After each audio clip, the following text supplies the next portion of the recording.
My hope is built on nothing less than Jesus' blood and righteousness.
So now I'm going to read.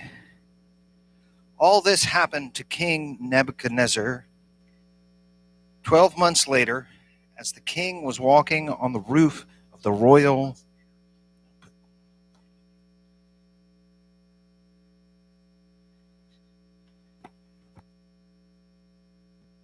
As the king was walking on the roof of the royal palace of Babylon, he said, "Is not this the great Babylon I have built as the royal residence by my mighty power and for the glory of my majesty?" The words were still on his lips when a voice came from heaven. "This is what is decreed for you, King Nebuchadnezzar.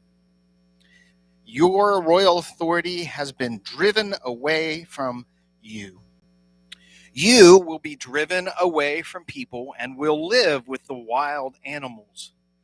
You will eat grass like the cattle.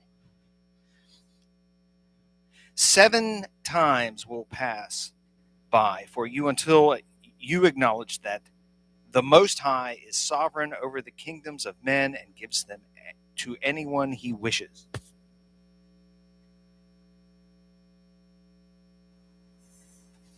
To anyone he wishes. Immediately, what had been said about Nebuchadnezzar was fulfilled. He was driven away from people and ate grass like cattle. His body was drenched with the dew of heaven until hair grew like feathers of an eagle and his nails like the claws of a bird. Continuing on the lectern. At the end of that time, I, Nebuchadnezzar, raised my eyes toward heaven, and my sanity was restored. Then I praised the Most High. I honored and glorified him who lives forever. His dominion is an eternal dominion. His kingdom endures from generation to generation. All the peoples of the earth are regarded as nothing. He does as he pleases with the powers of heaven and the peoples of the earth.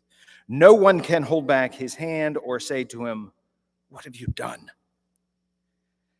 At the same time that my sanity was restored, my honor and splendor were returned to me for the glory of my kingdom.